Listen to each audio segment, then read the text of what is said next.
ગઈકાલે બપોરના 1:30 વાગ્યાની આસપાસ અમારા GM ફાઇનાન્સ ઇન્તુભાઈ મલકાન ઉપર એક અજાણ્યા નંબર ઉપરથી વોટ્સઅપ મેસેજ આવ્યો અને એમાં એમને મારી ઓળખાણ આપી કે આ KP જોશીનો નંબર છે, અમારો પર્સનલ નંબર છે, તમે કોઈને શેર નહીં કરતા.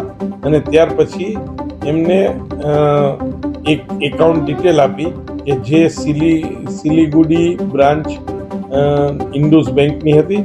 એમાં એમને 45 રૂપિયા ટ્રાન્સફર કરવાની એમને સૂચના આપી. ત્યારે શ્રી મલકાને આ બાબતની મારી જોડે ખરાઈ કરવાની જરૂર હતી, કારણ કે આ PGVCLના વેન્ડર પણ નહોતા અને આ પ્રકારની ભૂતકાળમાં પણ અમે કોઈ સૂચના નથી આપી અને આ પ્રકારની સૂચના આપવામાં પણ ના આવે. આમ છતાં પણ તે લોકો વધારે પડતા વિશ્વાસના કારણે એમને આ પેમેન્ટ પ્રોસેસ કરી દીધું અને એમના ખાતામાં જમા કરાવી દીધા. ત્યાર પછી બપોરના 3:30ની આસપાસ ફરી એમને કોલ આવ્યો અને એમાં 30 લાખ રૂપિયાની ફરીથી એને ટ્રાન્સફર કરવાની વાત કરી.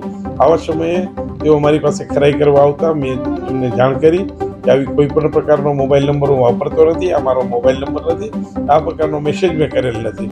એટલે ત્વરિત એમને ખ્યાલ આવતા મેં એમને સૂચના આપી કે તમે સાયબર સેલમાં જાઓ અને ઇમિડિયેટલી આ પેમેન્ટ સ્ટોપ કરાવો અને પાછી એમાઉન્ટ મેળવવાની કાર્યવાહી કરો. આ અનુસંધાને કિંતુભાઈ મલકાને સાયબર સેલમાં એની FIR દાખલ કરી છે અને પોલીસ વિભાગ દ્વારા આની વિશેષ તપાસ હાથ ધરવામાં આવી છે. પૈસા PGVCLના એકાઉન્ટમાંથી ટ્રાન્સફર થયા છે અને શેના હતા એ બાબતની કોઈ પણ જાણકારી ન તો વોટ્સઅપ મેસેજ વાળાએ આપી છે ન તો એકાઉન્ટની જાણવાની પણ કોશિશ કરી છે.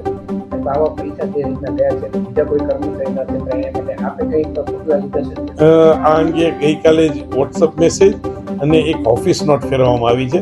એમાં બહુ કડક સૂચના આપવામાં આવી છે કે કંપનીના એકાઉન્ટના નિયમોને આધીન જ કોઈ પ્રોસેસ કરવી, એમને વગર કોઈ પણ એકાઉન્ટની પેમેન્ટની કોઈ પ્રક્રિયા હાથ ના ધરવી અને આવા ફેક મેસેજ કે કોઈ ફ્રોડ પ્રકારની તમને સૂચના આપવામાં આવે તો કોઈ પણ સમયે સીધો મારો સંપર્ક કરવો. તે પ્રકારની દરેક ડિવિઝન, સબ ડિવિઝન અને સર્કલ ઓફિસ અને કોર્પોરેટ ઓફિસના સૂચના પાસ કરવામાં આવી છે.